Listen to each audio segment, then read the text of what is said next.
Well, hey there, friends. I'm your host, Penny, and this is Criminally Nerdy.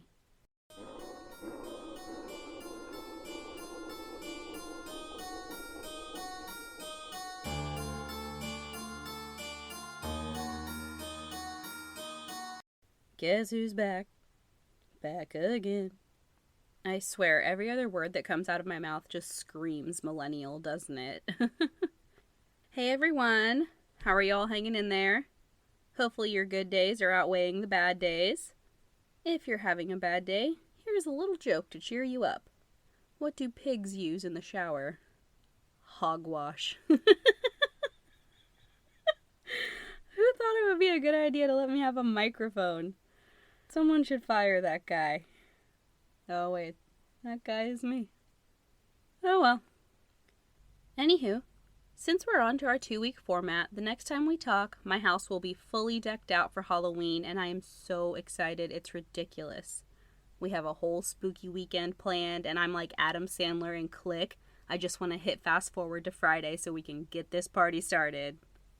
In podcast world, like I just mentioned, we're on to our every other week format, so there won't be a new episode next week. However, keep your eyes peeled on social media because I will be posting a giveaway for a limited edition Criminally Nerdy t-shirt.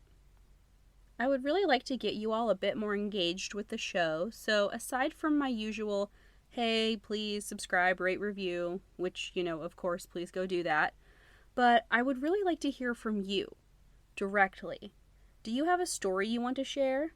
It could be of the true crime nature, it could be spooky, it could be supernatural, it could be nerdy, it could be that you met Jensen Ackles in an elevator once, but if you send me that story, pics or it didn't happen. I want to hear about your stories, and if I get enough of them, I would love to bring you all a listener's episode. If you've got something you'd like to share, please send it to criminallynerdypodcast@gmail.com. I also wanted to give some shout-outs. Thank you to Chris, KJ, Alan, Brandon, Kat, Dr. Brad, Brittany, Sean, and if I forgot anyone, I'm sorry, but everyone at IN Podcasting.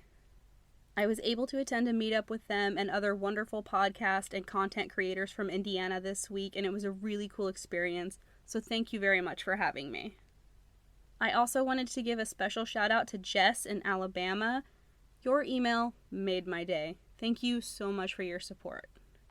And thank you to everyone who takes time out of their day to listen to this show. You all truly mean the world to me, and I love you bunches and bunches. I'm making the heart sign with my hands, you just can't see it.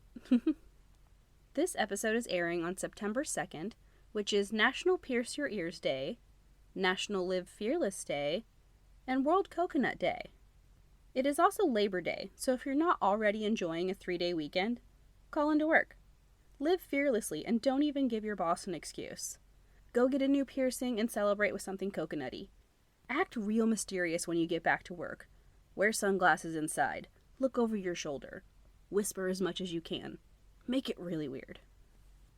Today we come to the conclusion of our discussion about the young wife and mother who seemed to up and vanish from her home in West Valley City, Utah in December of 2009.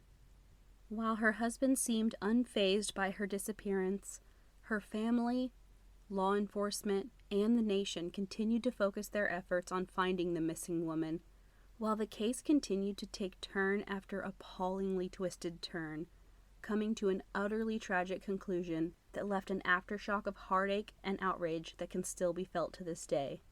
This is the case of Susan Powell.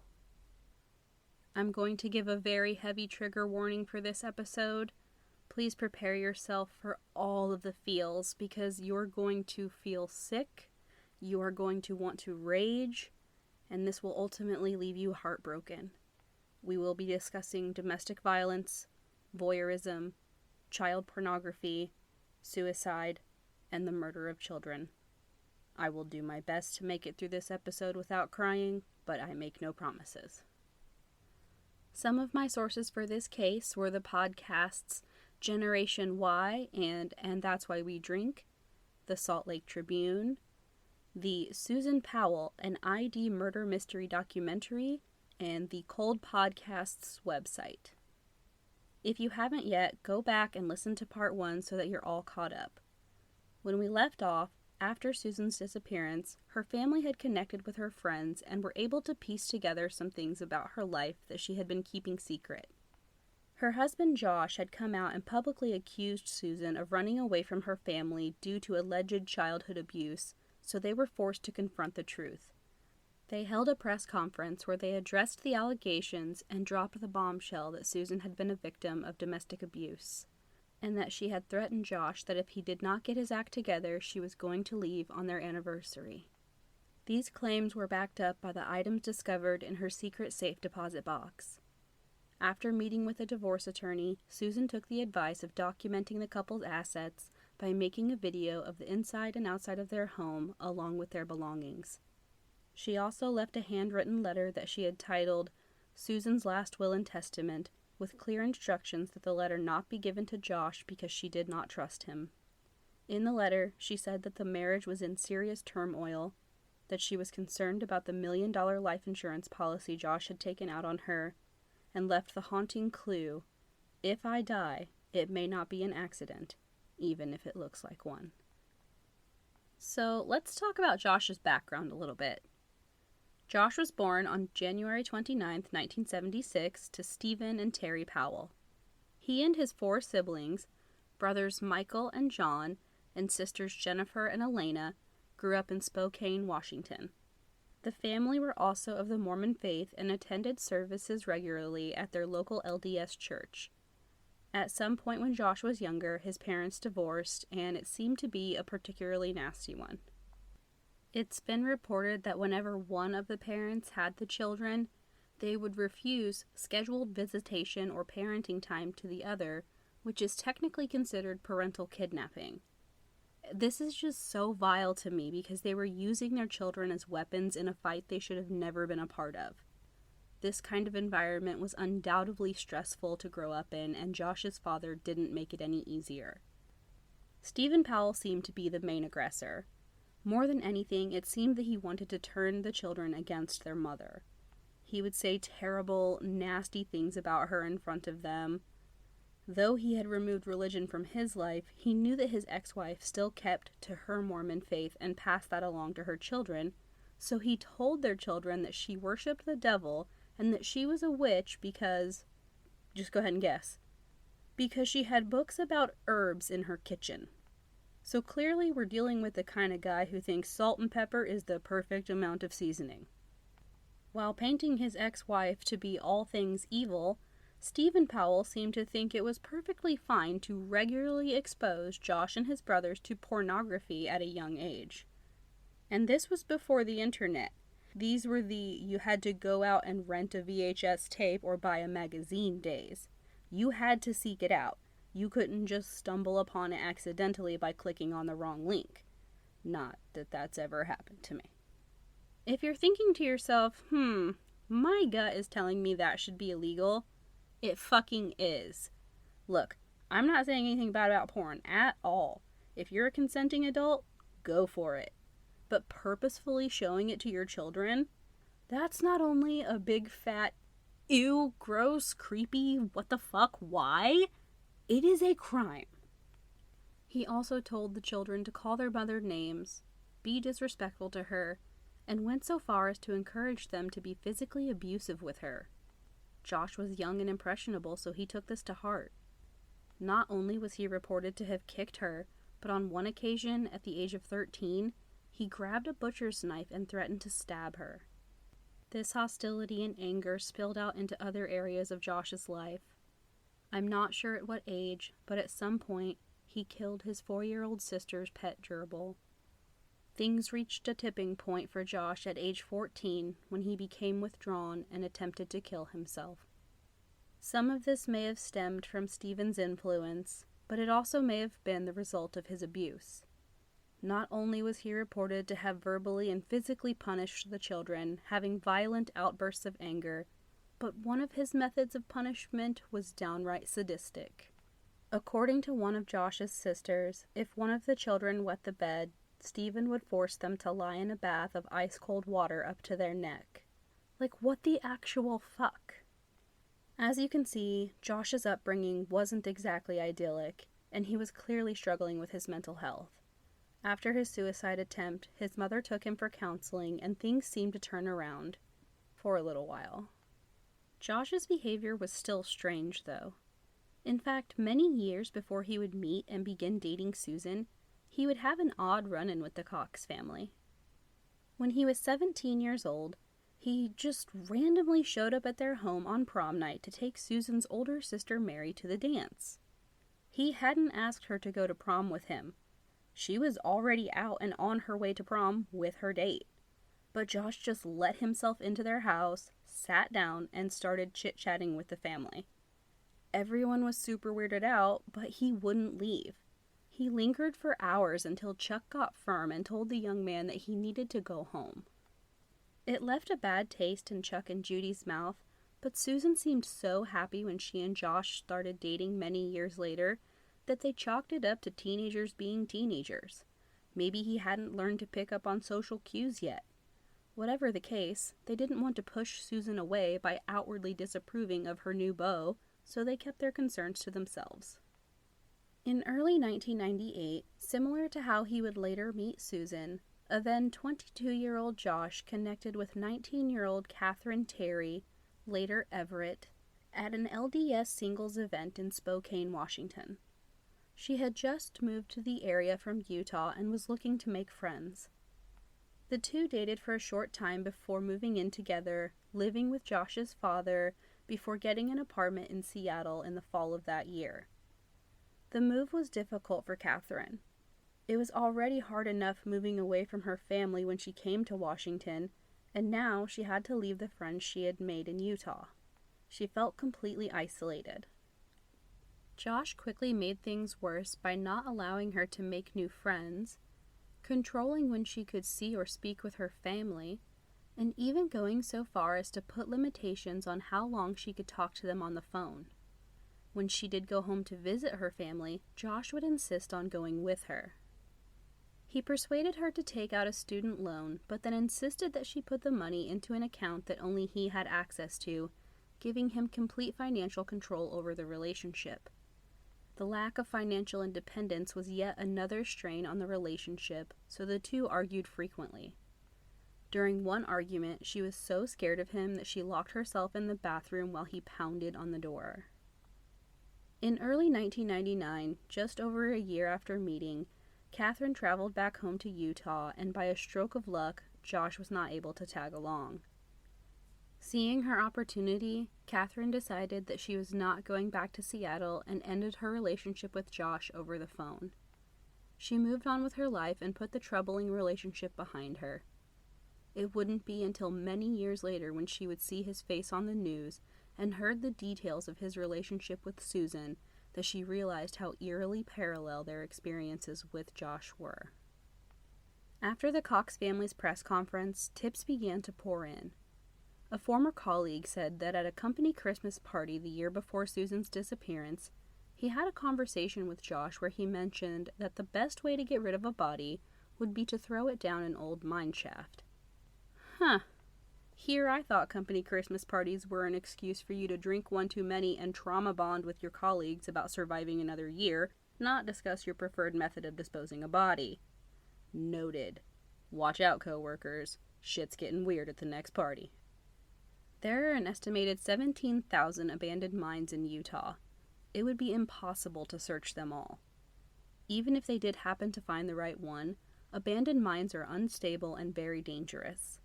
They can run anywhere from 1,000 feet to a mile down into the earth. Since they are not active, they do not have anyone monitoring their support structure, so they are at risk for collapse. This would put anyone searching them in great danger. This did not deter law enforcement, though. In the summer of 2010, they began a campaign in the West Desert searching for Susan's remains. By the end of August, the West Valley City Police Department had logged 6,850 hours, but unfortunately, they hadn't found anything. This left them at yet another standstill when it came to finding Susan or connecting Josh to her disappearance.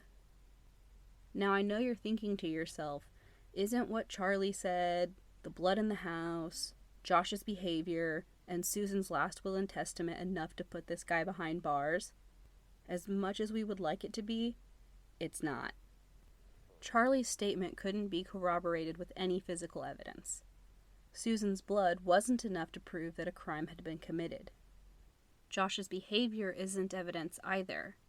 It's suspicious as fuck, but it can always be argued that everyone handles grief differently. And though Susan's letter was damning, it is only circumstantial. They need an eyewitness, a confession, or evidence. Even if they tried him on what they had, it would be a no-body case with circumstantial evidence. Chances were too high that he would be found not guilty and walk. This would eliminate the possibility of ever bringing him to justice if evidence was found. It's frustrating, I know. And like I say all too often, it's only going to get worse. Chuck and Judy Cox are in an impossible position. Not only are they stuck in limbo with no resolution in their daughter's case, but they're also unable to see their grandsons, their last connection to their daughter. Josh, had basically cut them out of the boys' lives completely. I can't imagine how hard it would be to get out of bed every day knowing that your child is missing and that your grandchildren are in the care of the person who you believe to be responsible for her disappearance. Naturally, the 1-year anniversary of her going missing is going to be an especially difficult day for them and for everyone who loves Susan. So, it should come as no surprise that on this particular day, December 6, 2010, Josh and his father Stephen decide to share on susanpowell.org, a website they had created, their new theory about Susan's whereabouts. Since their attempted smear campaign against her parents crashed and burned, they decided to go in a whole different direction. 30-year-old Stephen Kosher lived in St. George, Utah, and worked in the digital advertising department at the Salt Lake Tribune. He was last seen on December 13, 2009 in Henderson, Nevada, before disappearing. The website claimed that Susan and Stephen Kosher were having an affair. They staged their respective disappearances, ran off to Brazil, and got married so they could start a new life together. This dipshit gets a gold medal for mental gymnastics, I swear.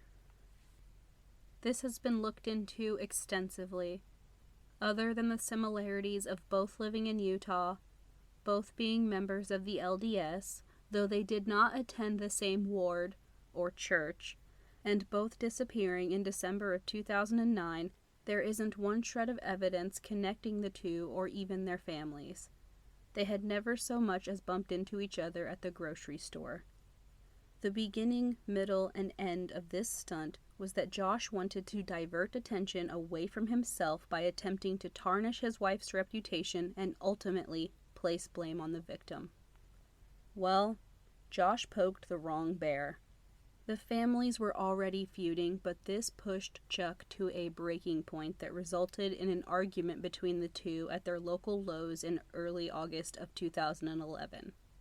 Josh filed a restraining order against Chuck, but the judge actually granted them both anti-harassment orders, seeing that Josh was an instigating little bitch. Basically, they could be in the same place, like the grocery store, but they needed to be 500 feet apart and not speak to one another. In the 8 months since Josh had gone public with his claims that Susan had run off with another man, the Cox family had hired a lawyer to help them navigate the nuances that came with a situation of this magnitude, their ultimate goal being to get their grandsons away from Josh and find their daughter. Investigators were far from done with Josh, so they, along with the Coxes and their lawyer, were going to use this order to give Josh a taste of his own medicine. They were going to try to draw him out in the hopes that he would slip up and say something incriminating. Keep in mind, they need evidence or a confession, and at this time, they have neither. Their best bet is to let Josh's own narcissism bring him down. On August 10, 2011, Chuck organized a honkin' wave and invited local media to cover the event. News team, assemble! A group gathered at a shopping center near the Powell's home wearing shirts, holding posters, and handing out flyers to raise awareness about Susan's case. A crowd began to gather to watch Chuck's interview about keeping Susan's disappearance in the public eye. And gosh, wouldn't you know it, someone pulls up. It was Susan Powell, Josh's dad. He walks up to Chuck while he's being interviewed on live TV to take a picture of him.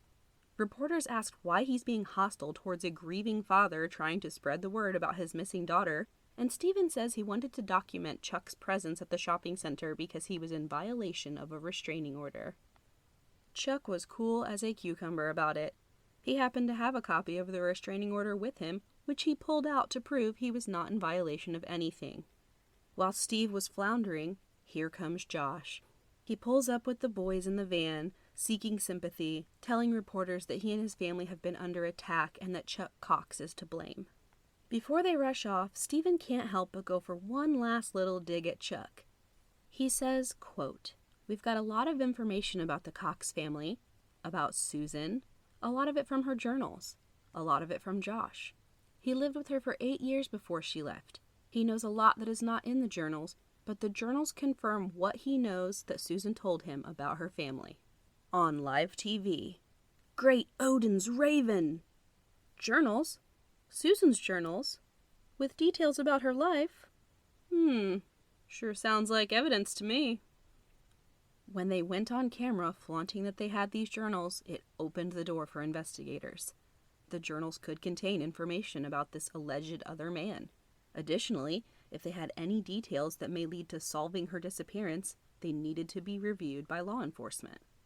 A search warrant was served at Susan Powell's home on August 25th, where Josh and the boys were still living. They did find several of Susan's journals, as expected. They also found something far, far more shocking that took this case in a direction that no one saw coming.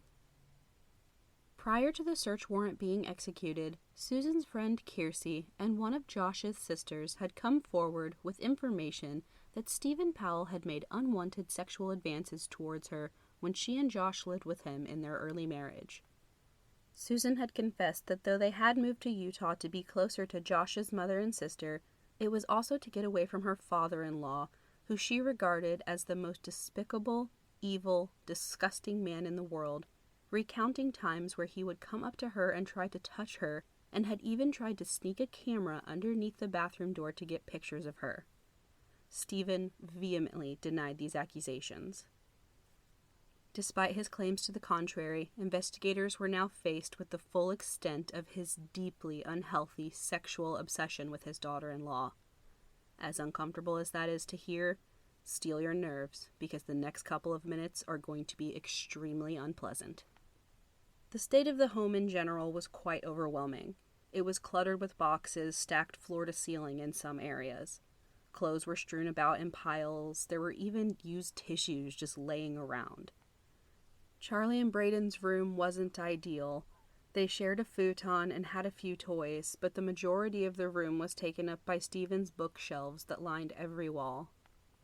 Amidst the chaos, they found 17 journals that belonged to Stephen, containing tens of thousands of words where he had written about how in love he was with Susan, how he wanted to marry her, descriptions of sexual fantasies about her, and admissions of masturbating at least twice a day to photos of her. Photos he had taken, without her knowledge. In Stephen's closet, they found several pair of Susan's underwear that he had stolen. They also found cotton balls that she had used to remove her makeup that he had rifled through the trash to retrieve. And that's not all he went digging through the trash for. He found and kept her used tampons. He then put these items in Ziploc bags and wrote the dates on them. Not only is this so beyond disgusting that I cannot stand it, but this is such a massive violation of privacy.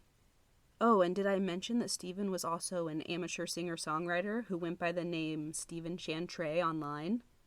Don't go searching. You will become physically ill if you haven't already. Here is an excerpt from one of the 50-some creeptastic love songs he wrote about her. Make some room for me within you. From the moment I begin to smell the perfume in your hair and caress you everywhere, I'm missing you. I can love you in a secret way. I can love you each and every day. There is nothing I can't see. There is nothing you can't be. It's not perfect, but I'm missing you. Okay, you guys need some mouthwash? A shower? To call your therapist? All of the above? Yeah, me too. Investigators seized several pieces of evidence from the home and are now tasked with combing through everything to see what they can piece together, other than that Stephen is a fucking predator, and if there is anything that can help in finding Susan. In their search, they find that Susan was not Stephen's only victim, and that though she caught him trying to sneak a picture of her while she was in the bathroom, she had no idea the lengths he was going to or how fixated he was on her. Stephen had taken countless photos of Susan around the house without her knowledge, but he had also followed her around town and taken pictures of her while she was out and about. They had also found photos of nude women that Stephen had superimposed Susan's face onto. Most disturbingly, they found photos and videos he had taken of the two little girls who lived next door through their windows. The images of the girls were in various states of undress, going to the bathroom, getting in the bath. You get the idea. It's all unforgivable, but this, taking pictures of little girls in their home, the place they should feel the safest? I mean, on record, vigilante justice is never the answer, but off the record, their parents should have been given 10 minutes in a room alone with that bastard. On September 22nd, 2011, police arrived and arrested Susan Powell for child pornography and voyeurism. Due to the serious nature of this crime, Charlie and Braden were removed from the home as it was an unsafe environment for children. Chuck and Judy were granted temporary custody of the boys, while an investigation began looking into what, if any, knowledge Josh had about his father's criminal activities and if he knowingly put his children at risk of being exposed to them. With Stephen in custody, they go at him with everything they have in regards to what he may know about Susan's disappearance, but he completely shuts down. He won't say a word. But his journals, well, they have a lot to say. Do you remember in the last episode when I told you to keep in the back of your mind that around the time Susan disappeared and Josh was being interviewed by detectives, that Stephen had called into work saying that he would be out sick for a few days? Well, according to his journals, he was sick. He was beside himself with grief for his beloved Susan and his doubts about Josh. I was able to find some of the entries on the Cold Podcast's website, which, by the way, if you want an incredible deep dive on this case, go listen to Cold Season 1. Here are just a few excerpts from his multiple entries on December 8th of 2009 when Susan first went missing. This story is so implausible, and our conversation with Josh was so unconvincing that I fear the worst. I think Susan is dead, and Josh spent the 20-hour lacuna disposing of her body far away. I have been lying in bed trying to sleep, but am having a difficult time. I am having a hard time wrapping my mind around the possibility that she may be gone forever. I wonder where I will derive my motivation from. Susan kept me going and was the inspiration for dozens of songs. Elena and Michael are 100% for showing solidarity with Josh. I need to be of the same attitude for the sake of the boys, as well as for Josh, who, after all, is my son. I doubt Susan is alive, and I doubt Josh's hands are clean.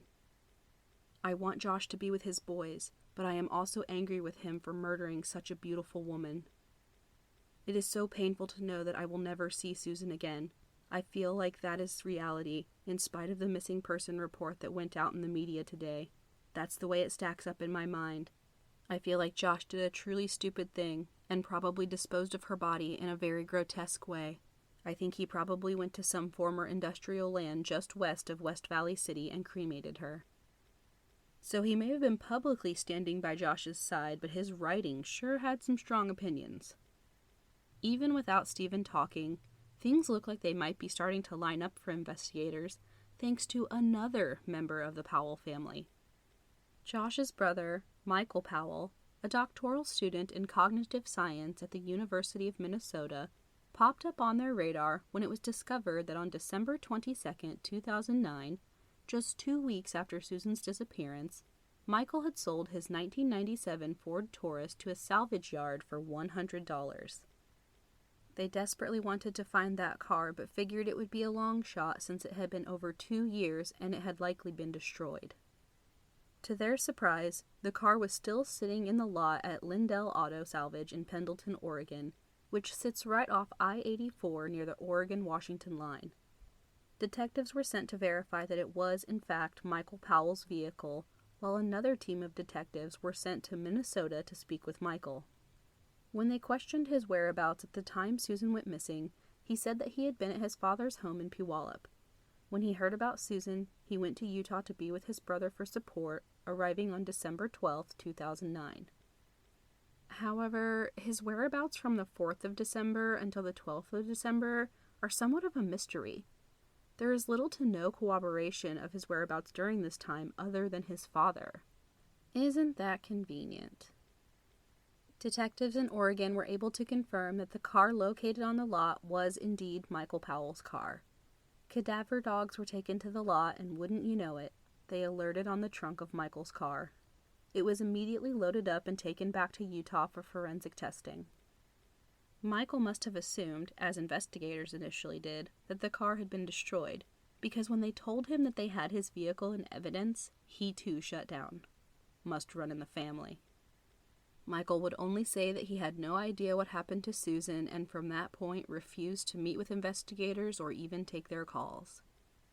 Forensic results come back on the DNA found in Michael's car, and to the dismay of everyone, the result is inconclusive. They still have no physical evidence, but they do have a solid working theory. You see, when I mentioned that family and friends were frantically making calls to no avail when they found out the family was missing, that wasn't entirely accurate. Susan's friend Kiersey had been able to get a hold of their mutual friend, Giovanna. She was shocked when she heard that they were gone because she had just seen them the night before. She went over to the Powell's home after church and stayed until around 5 o'clock in the evening when Susan said she was tired and was going to lie down. She remembered that everything seemed normal and even a bit upbeat. Josh had made pancakes for everyone and even plated and served each person. But according to everyone who knew Josh, that was anything but normal.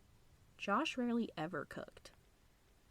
Josh, Mr. I'm not taking calls because I'm conserving my cell phone battery even though I have 2 phones and a charger, actually did take a couple of calls that day, but not from investigators. He took a call from Giovanna somewhere between 3 and 4 p.m. when she asked, "Where are you? What's going on? And don't you know the police are looking for you?" To which he said he was just driving. And Giovanna asks, "Well, where is Susan?" And Josh tells her that she should be at work. Giovanna tells her that she's not, and he says, "Oh, I thought it was Sunday." Again, similarly strange to what he said to detectives. At first, he says she must be at work, but then he says he thought it was Sunday. But Susan works at a bank. They're not open on Sundays. Then around 6 p.m., after she'd been trying for 20 or 30 minutes, Josh finally answered a call from his sister Jennifer. She too asks where he is. This time, Josh says he's at work. False. Jennifer is thoroughly confused because she knows he isn't at work, but Josh is dodging her questions like, where are the kids and where is Susan? Finally, Josh says that the boys are fine, but that he doesn't know where Susan is. Then he says something strange. He asks Jennifer how much she knows. She's clearly thrown off by the question, but before she can find out what he's talking about, Josh hangs up. Not long after that, he pulls up to the house.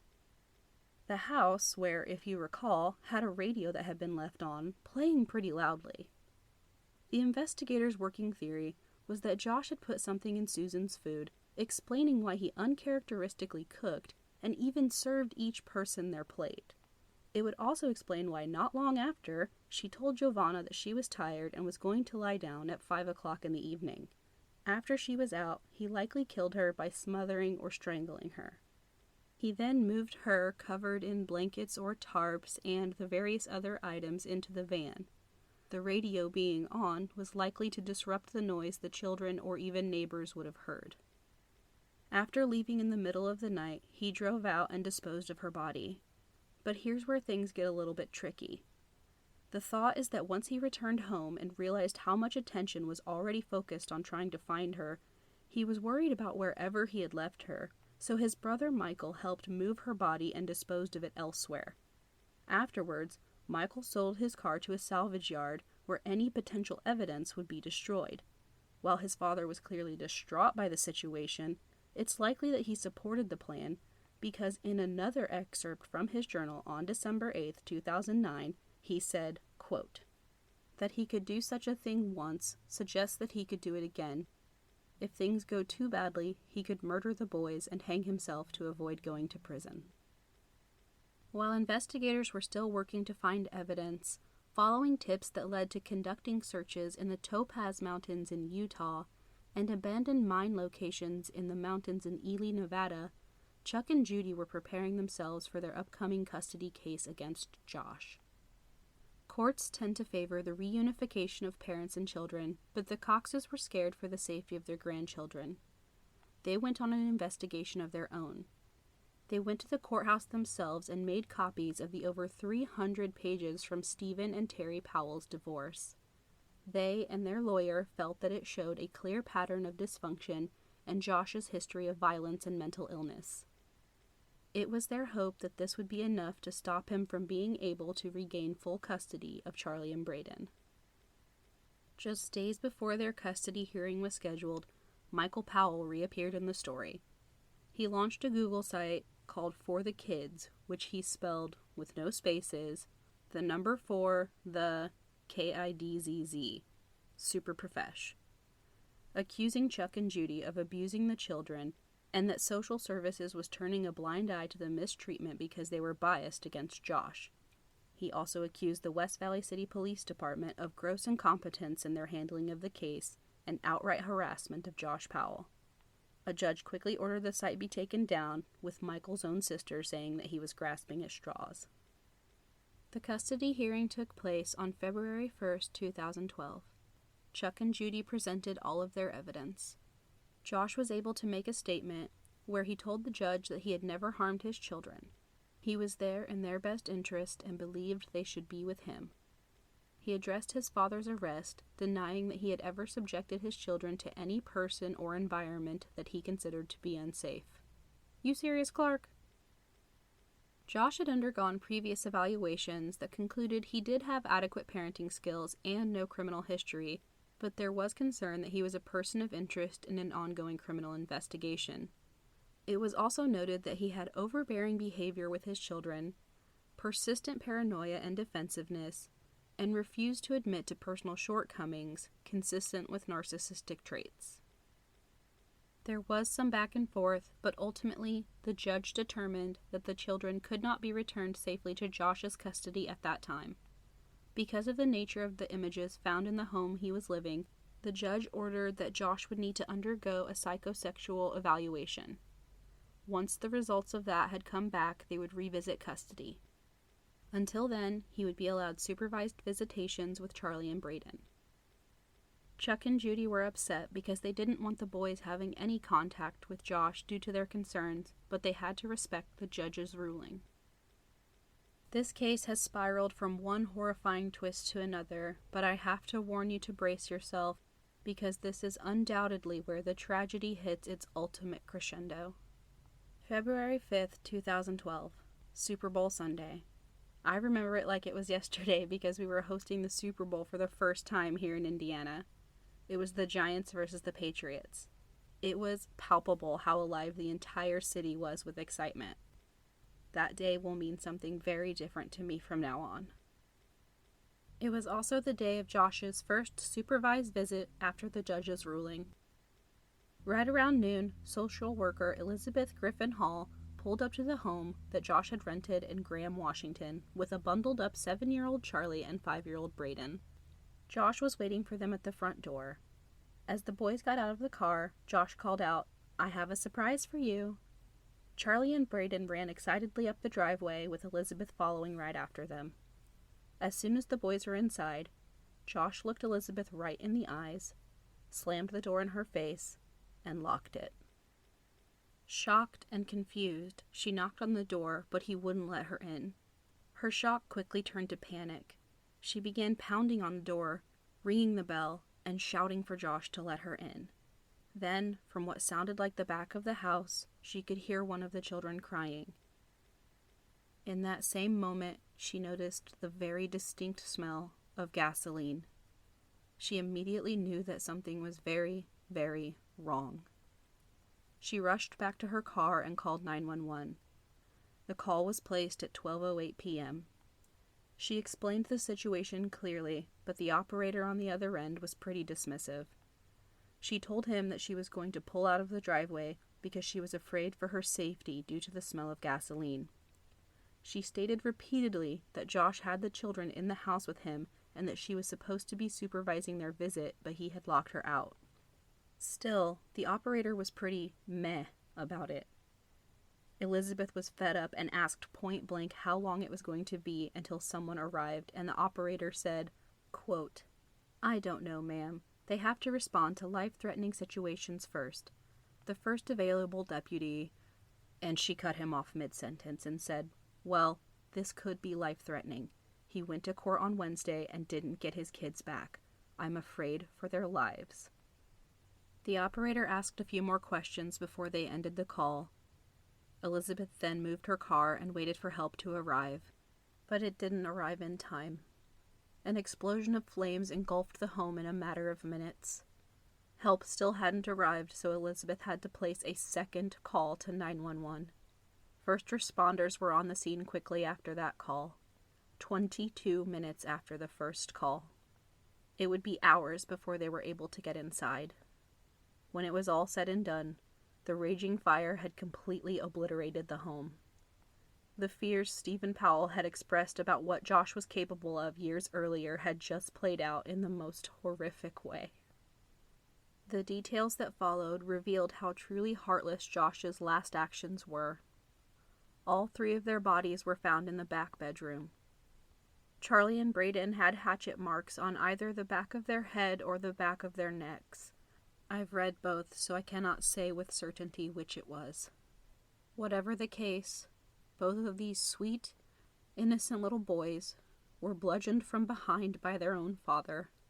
Their last conscious moments on this earth were spent in fear of the person they were supposed to be able to trust the most. Josh then sat on top of a 5-gallon canister and set the home on fire. Though the boys had been knocked out, their ultimate cause of death was from smoke inhalation. I won't speculate as to what may have happened if help had arrived sooner, because my heart really can't take it. Michael wasn't only cold in his final moments, he was calculated. He had planned the details for days.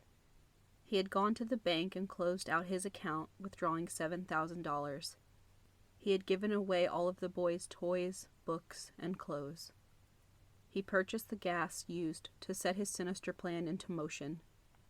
And just before the boys arrived, he left a voicemail message for his relatives saying, "Hi, this is Josh, and I'm calling to say goodbye. I'm not able to live without my sons, and I'm not able to go on anymore. I'm sorry to everyone I've hurt. Goodbye." To reiterate, Josh had not lost custody of his children permanently. Let's just pretend that he had nothing to do with Susan's disappearance and that he was unaware of his father's perversions, okay?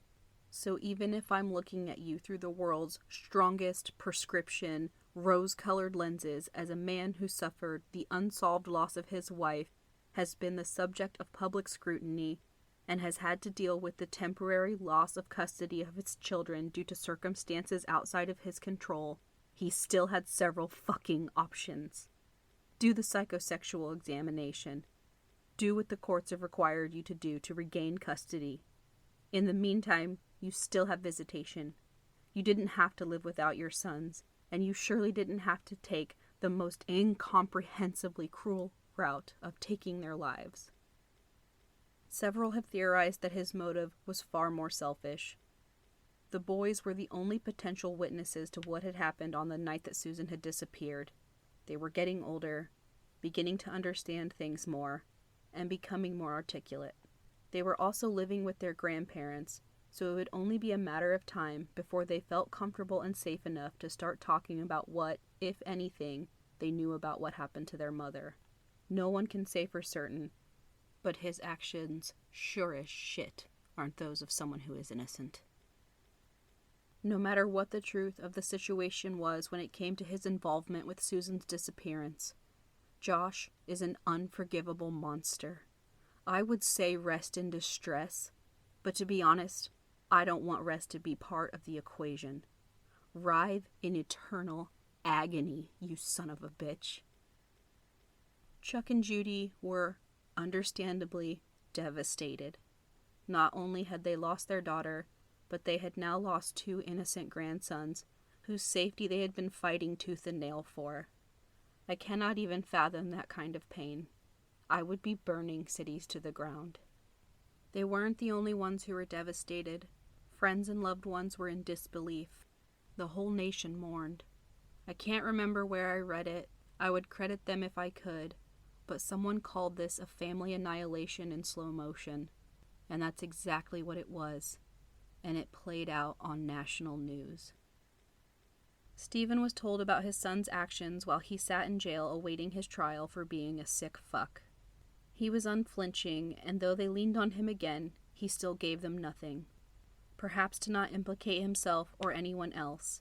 Though he was not believed to have been involved, he was believed to have known more than he ever said. The only person left to focus on was Michael, but if there's one thing these Powell men are good at, which sure as shit isn't much, it's keeping their mouths shut.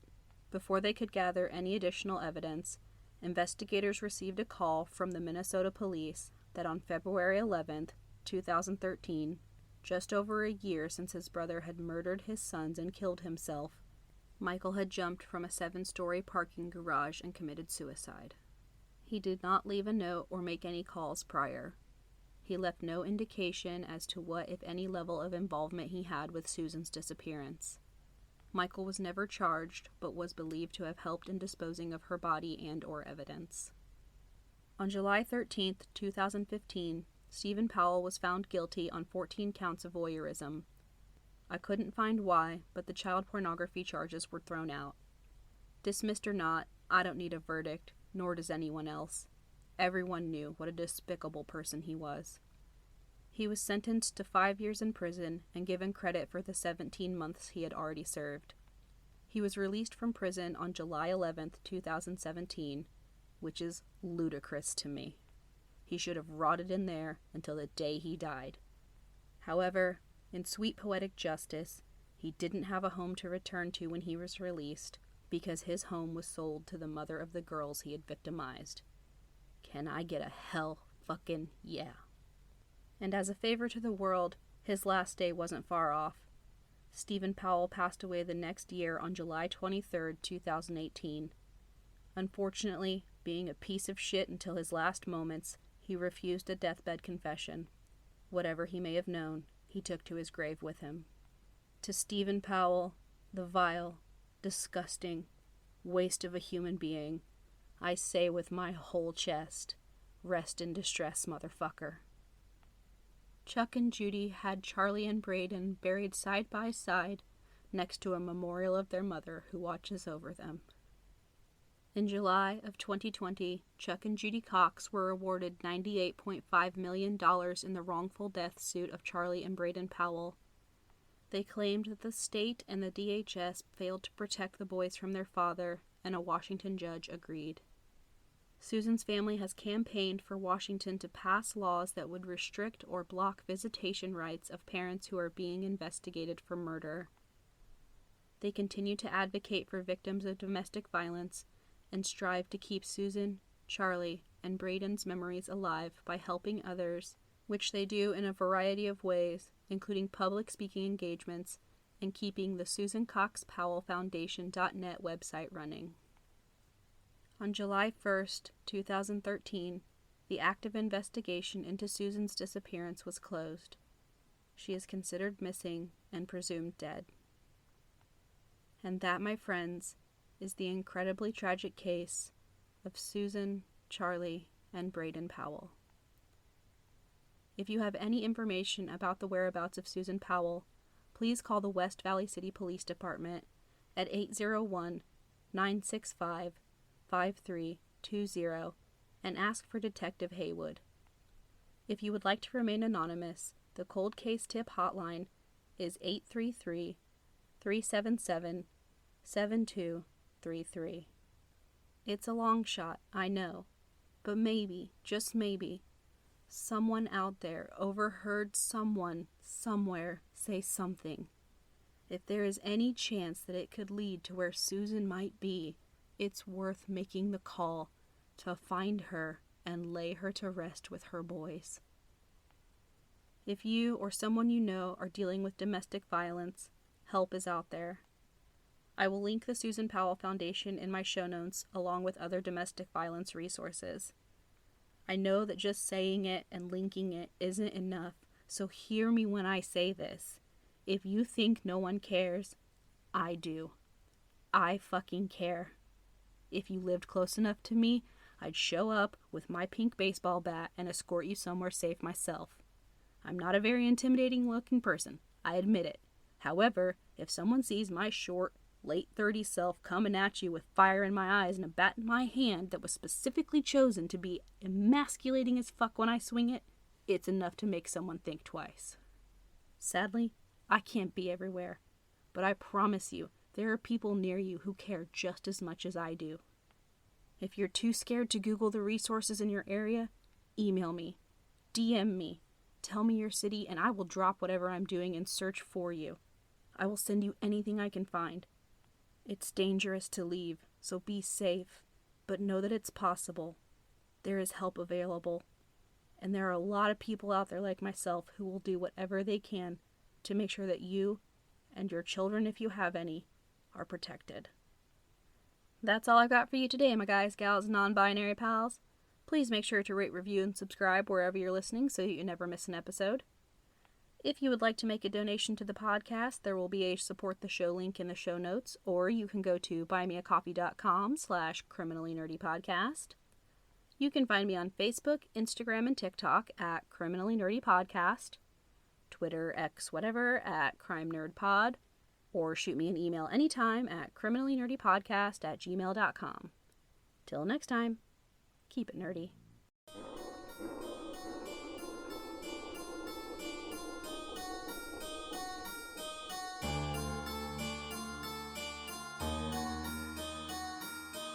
My mouth is full of marbles. Nope. Da da da da da da circus, da da da da da da afro circus, afro polka dot afro. That sounds inappropriate. Man, oh man. My name is Inigo Montoya. This is so fucking weird. No. That's like boss move right there. Blah, blah, blah, blah, blah. Oh fuck, where'd it go? There's too many Stevens! Well, fuckity fuck shit. Epcot Center. How many times can you say whereabouts? Let's find out. Pepper needs new shorts! That number can't be real. You put the peeps in the chili pot and makes it taste bad. I don't like any of this. Chucks. $1 million. Episode. I didn't like that. That came off really loud. According to this map, we've only gone 4 inches.